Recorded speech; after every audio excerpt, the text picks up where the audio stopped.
In about 2 hours, the second batch of Nigerians stranded in Sudan are expected to arrive Nigeria from Port Sudan. 130 evacuees are on board Tarco Airline, which left Port Sudan International Airport at 8 a.m. local time.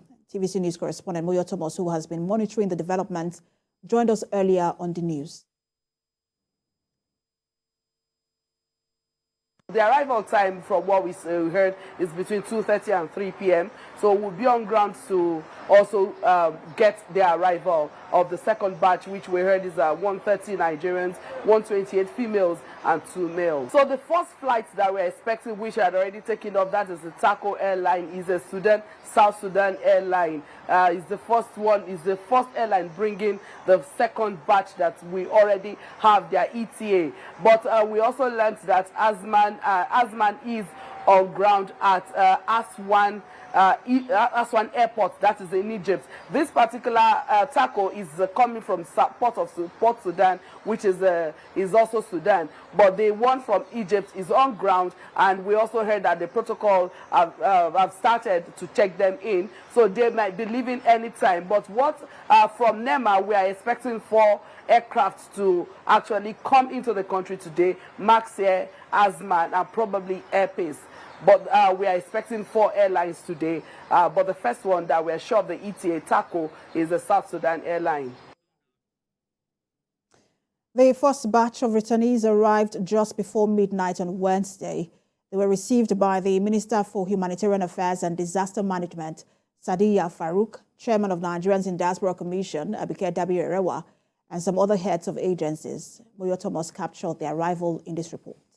At exactly 11:15 p.m. on Wednesday, the first aircraft, Evacuees, touched down with about 274 Nigerian nationals, followed about 20 minutes later by NAF C-130 bearing 104 nationals. The evacuation was a multi-sectoral collaboration involving the National Emergency Management Agency, National Commission for Refugees, Migrants, and IDPs, with the Parent Ministry, the Ministry of Humanitarian Affairs, Disaster Management and Social Development. The Nigerians in Diaspora Commission was also on ground to receive the returnees. Speaking with journalists, some of the officials gave conflicting figures of the number of Nigerians that arrived. A statement by the Ministry of Humanitarian Affairs confirmed 376 Nigerians actually arrived. As the Evacuees disembarked, they were led to the arrival hall, where their temperatures were taken and were given forms to fill for profiling.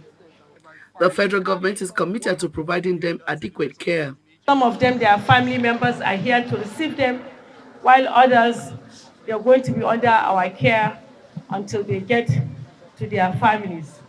And then we also have some psychosocial support facilities available for them today and also through their recovery process. Some might have some additional needs, and we'll try to also factor that into our planning. The Sudanese ambassador to Nigeria assures that the situation in Khartoum is under control. The situation is there in Khartoum now is calming down, and the army is going soon to control the whole capital. Stephen, a footballer who plays in Sudan, describes the harrowing experience he went through. It was a very difficult situation because for us to come from Khartoum to the boundary between Egypt and Khartoum, it was very difficult, just like that 16 hours journey. Then we have to sleep outside for like 8 days. You understand? And the Egyptians made it very difficult for us. I didn't know why.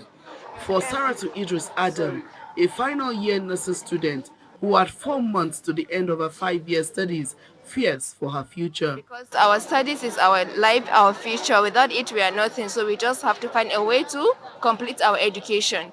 The Nigerian Immigration Service stamped them into the country with all the necessary checks. Women, children, and vulnerable were given priority. They all received 100,000 naira Koti Aliko Dangote Foundation for transport back to their various homes. They received a dignity pack containing hygiene essentials and food. The warm embrace of parents and loved ones capped the entire experience as they wore smiles on their faces. Moyo Thomas, TVC News, Abuja.